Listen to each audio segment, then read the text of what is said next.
YouTuber Nusantara. Ya. Gri, masih di rumah Roy Suryo, Gri. Jebol nih. Masih.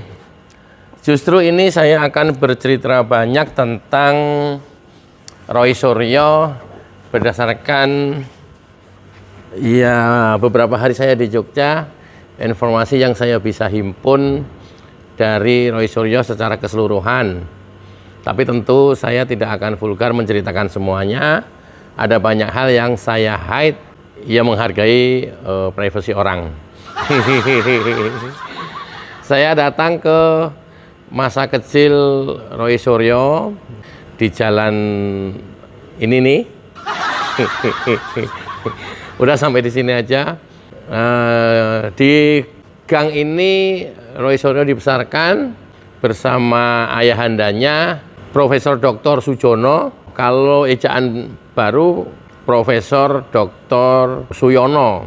Beliau kalangan yang sangat terhormat karena kerendahan hatinya, karena humble, karena kesederhanaannya, karena banyak menolong masyarakat ketika itu. Sesuai dengan profesinya, beliau adalah dokter saraf. Dokter saraf ketika itu dan sangat terkenal dan terkenal dermawannya juga, ke masyarakat juga sangat baik banget dan masyarakat merindukan beliau. Banyak sekali menolong orang-orang yang tidak berkemampuan. Itu cerita yang saya dapat, hampir tidak ada satupun cerita negatif tentang almarhum bapaknya Roy Suryo. Nah, ini mudah-mudahan saya berdoa, saya doakan juga untuk almarhum husnul khotimah dan mendapat surga di tempatnya. Banyak dirasakan oleh masyarakat. Nah, mungkin sampai dengan hari ini itu ada salah satu klinik yang sampai sekarang masih dikelola oleh penerusnya dari saudara kandungnya Roy Suryo yang meneruskan dharma baktinya menolong masyarakat. Bagaimana dengan Roy Suryo, Gri? Oke, Roy Suryo hari ini kemarin saya datang ke tepatnya di belakang TVRI, ke rumah beliau yang sekarang, yang banyak orang tahu antena parabolanya itu ada 11, harus ada yang somplak 1, ada 12 kalau nggak salah. Dari berbagai macam ukuran, dari yang kecil sampai yang paling besar. Yang paling besar itu saya lihat ada 1. Ternyata tidak hanya tidak hanya antena parabola saja, di rumahnya ada pemancar tinggi, nggak tahu buat 11 meteran atau 2 meteran, saya nggak tahu, ini istilah orari ya, atau memang buat pemancar FM, radio FM, I don't know, kita nggak tahu. Tapi yang jelas ada antena pemancar tinggi. Nah, ini apa ada hubungannya dengan yang Rismon kemarin sampaikan, data aset Kemenpora yang dibawa pulang? I don't know, nggak tahu. Apa ada hubungannya dengan itu? Nggak tahu. Tapi yang jelas ada pemancar di rumah Roy Suryo yang hari ini tinggal bersama istri dan mertuanya, serta mungkin ada beberapa pembantu rumah tangga, nggak tahu. Nah, di depan rumah ada satu lahan kosong yang mungkin dibeli sama Roy Suryo. Di situ dipakai garasi Mercy. Saya hitung Mercy tuanya itu ada 9. 9. Saya nggak bisa mengidentifikasi tahunnya ya, karena ditutup semuanya pakai cover mobil. Ditambah yang ada di rumahnya sendiri, rumah induk yang ditinggali itu 2. Jadi total ada 12 unit Mercy. Gri, lu ngapain ke situ-situ, Gri? Saya sholat asar di masjid di sebelah rumahnya Roy Suryo, beberapa meter dari rumahnya Roy Suryo. Saya sholat di situ. Tapi tentu yang paling penting untuk saya sampaikan kepada teman-teman cerita bahwa mendapatkan banyak informasi dari sebelah depan rumahnya, kemudian depan jauh, rada jauh, dan di beberapa sekeliling situ saya random saja untuk mengambil sampel cerita tentang Roy Suryo. Nah, ini sesi pentingnya nih, Gri. Ceritain di Gri, apa Gri? Enggak lah ya. Tadinya memang kita berencana, karena banyak yang minta untuk reportase dari rumahnya Roy Suryo. Kemudian belakangan aku pikir kayaknya nggak penting banget deh. Itulah ya. Tapi yang jelas penting untuk mendapatkan informasi dari angle yang berbeda, dan orang banyak yang nggak tahu tentang Roy Suryo. Nah, itu saya mendapatkan informasi-informasi itu dari tetangga yang ada di sekeliling situ. Apa, Gri? Ceritain jangan ya. Lu selalu gitu sih, Gri. Kalau memang nggak mau nyeritain, mau dari tadi aja, nggak usah bernarasi ngapain. Kalau nggak mau, nggak usah monolog juga lah. Mohon maaf. Ya udah, di situ yang saya dapat cerita adalah memang rumah mertuanya dari awal. Tentu kalau rumah mertuanya rumah Mbak Ririn, istrinya, tinggal bersama ibunya di situ. Roy Suryo tinggal di situ juga, tidak tinggal di waktu Roy Suryo masih kecil. Ini beda kecamatan. Tinggal di sekitar bilangan belakang TVRI Yogyakarta. Ada yang cerita bahwa jarang kelihatan kok, Pak. Oh, jarang kelihatan. Ya kan di Jakarta memang. Iya, kalau lagi pulang, oh jarang banget pulang juga. Ya paling kemarin aja ketemu Mbak Ririn waktu sholat Id di TVRI. Gitu.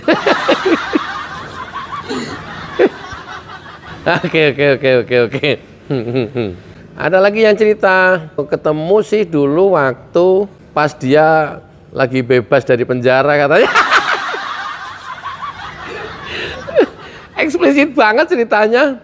Loh, emang dulu di penjara? Lah kan dulu di penjara, Pak. Di penjara, terus kemudian bebas. Nah, beberapa hari bebas itu kita ketemu. Ya. Terus ngobrol apa? Ya nggak ngobrol apa, cuman hai Mas, hai Pak, hai Bu, cuman gitu aja. Ya kali ngobrol, Mas udah keluar ya? Ya nggak berani lah Pak. Tahu nggak waktu itu di penjaranya karena apa? Nggak tahu juga Pak, kita mah warga nggak pernah usil juga, nggak pernah mau tahu urusan orang juga, udah biarin masing-masing katanya. Baru saya jelasin, ya waktu itu dia di penjara karena patung Buddha Borobudur yang dia ikut menyebarkan, konon katanya diganti mukanya Pak Jokowi. Katanya sih dia bukan pelaku utama, tapi dia ikut menyebarkan dan terbukti. Sehingga dia divonis. Yang ketika itu, ya ketika jadi tersangka, mau ditahan, dia pura-pura sakit, pakai kursi roda, pakai penyangga leher. Jahatnya Roy Suryo, culasnya Roy Suryo kita bisa lihat dari situ. Akhirnya diputuskan tidak ditahan. Nah, ketika tidak ditahan, dengan kondisi kursi roda dan pakai penyangga, nah ketangkep kamera dia lagi bersama klub Mercy-nya di salah satu tempat. Itu viral juga itu. Ini adalah kalau kita bisa ngelihat ini keculasan Roy Suryo terlihat ada di situ. Oke. Terus cerita apa lagi, Gede? Banyak hal yang saya dapatkan, tapi tentu saya nggak bisa sampaikan semuanya. Yang saya bisa sampaikan adalah hal-hal yang normatif saja, hal-hal yang sifatnya general, hal-hal yang konfidensial tentu saya tidak bisa dibuka. Makanya itulah di banyak video saya, kita tahu loh, kita itu tahu. Cuman kita ini ya, tidak seperti kelompok-kelompok mereka yang mengumbar semua privasi orang. Kayak model-model channel Sentolop itu kan. Semua didatengin, ya, dipaksa dalam tanda kutip, ya. Udah nggak ada sopan-sopannya gitu. Kalau kita ya nggak model kayak begitulah. Makanya seringkali saya bilang, kita tahu banyak loh, cuman kita tidak semodel orang-orang yang seperti kelompok mereka, yang selalu apapun dia umbar, dia sampaikan di publik. Enggak, kita nggak kayak gitu. 2 hari saya di Jogja mendapatkan banyak hal tentang itu. Tapi memang sebatas hanya untuk konsumsi saya. Once nanti ada apa-apa, nah, bolehlah itu sebagai kartu truf saya lah ya.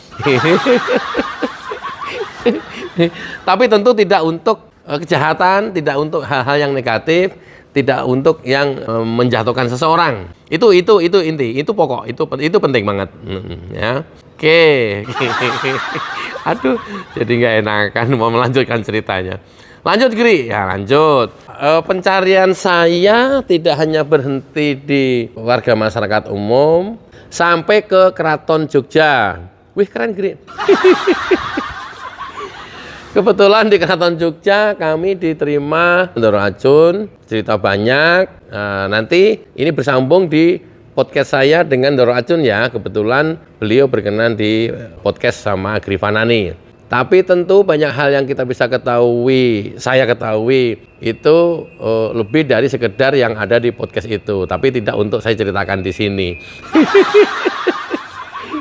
Lah terus ini buat apaan? Ya enggak buat apa-apa. Enggak. Supaya apa ya? Yang saya sampaikan itu bukan propaganda semata gitu ya. Apalagi fitnah. Itu penting. Itu. Tapi bahwa kemudian enggak semuanya kita bisa buka ke publik, ya itu sebagai sebutlah celengan saya gitu dah. Sama seperti saya contohkan ya Rismon ya. Ketika S2, S3-nya palsu, itu jauh hari kita udah tahu. Ijazah Rismon S2, S3-nya palsu, itu jauh hari kita udah tahu. Sampai ke dia memanipulasi surat kematian, itu jauh hari kita sudah tahu. Tapi kan kita nggak pernah koar-koar. Ya. Kemudian ada penyebab lain atau trigger lain yang kemudian itu diekspos, ya kita baru ngomong juga. Tapi bukan itu tuh bukan isapan jempol belaka. Memang ya begini. Style kita itu begini. Artinya apa? Orang yang tetap udahlah ngapain juga sih. Kira-kira gitu deh ya. Usil dengan itu kehidupan orang ya. Kalau kemudian mereka usil kepada kita, nah itu maksud saya. Kartu trufnya baru dikeluarin gitu loh. Kemarin ketika sama kan, Rismon terus-menerus nyerang seolah menganggap dia itu udah paling benar juga sebagai ahli digital forensik. Oh, masyarakat nggak percaya ya Rismon ini palsu ijazahnya, baru kita melapor, gitu loh. Nah, ini banyak hal yang kita bisa ketahui, tapi sekedar untuk memperingatkan mereka melalui clue-clue saja. Kalian itu bukan orang bener loh. Ketika kalian itu nggak bener, jangan teriak-teriak terus, menyerang orang, memfitnah orang.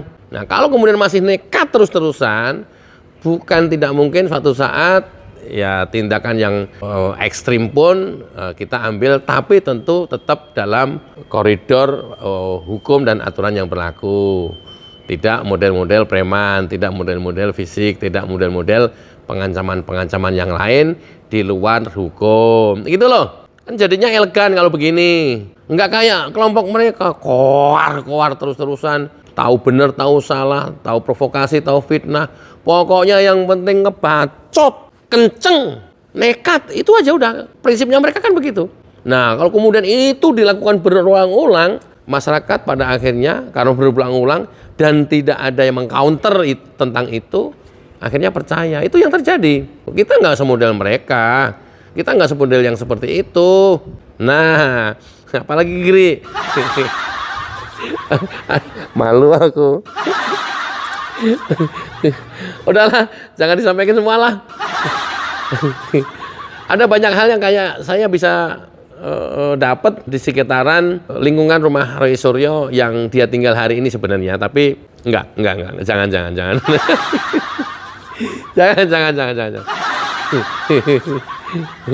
Enggak elok. Kita bukan semodel yang apa, dia bilang wartawan utama atau apa itu, ya.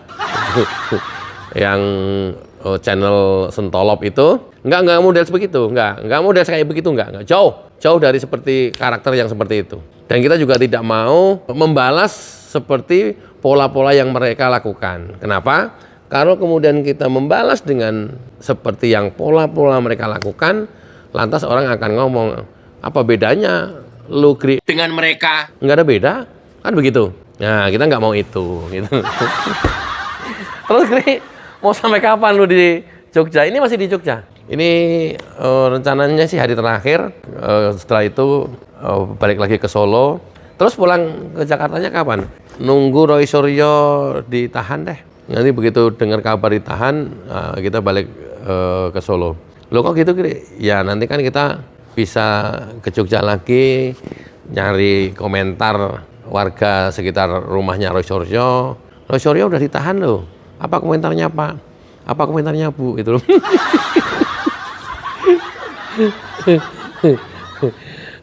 Oke, sampai di sini dulu ya. Nanti banyak hal yang kita bisa explore, kita ceritakan, tapi tidak untuk memfitnah orang dan tidak untuk menyerang-nyerang orang, hanya untuk siap-siap atau untuk sebagai produk knowledge kita lah ya, atau pengetahuan kita lah ya.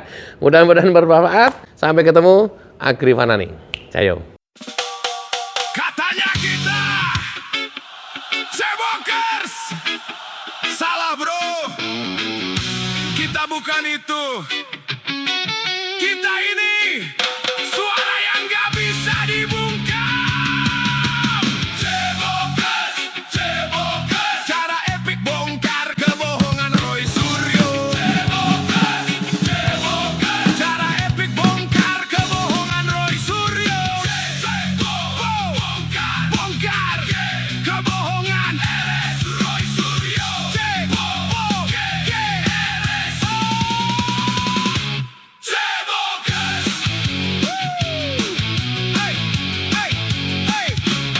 Katanya kita cuma konten receh, dibilang ribut, katanya gak beres. Padahal tiap malam kita riset keras, bongkar narasi yang makin bebas. Dari layar kecil sampai ke jalan, suara rakyat gak bisa ditahan. YTN berdiri bukan main-main, lawan hoax sampai ke akar dalam. Kalau fakta diserang opini, kalau jujur dibilang provokasi, kita maju gak mundur lagi, karena dia bukan solusi. Cebokers, Cebokers. Cara epik bongkar kebohongan Roy Suryo. Cebokers, Cebokers. Suara jujur gak bisa dibeli. Cebokers. Teriak keras satu barisan. Cebokers. Bongkar semua kebohongan.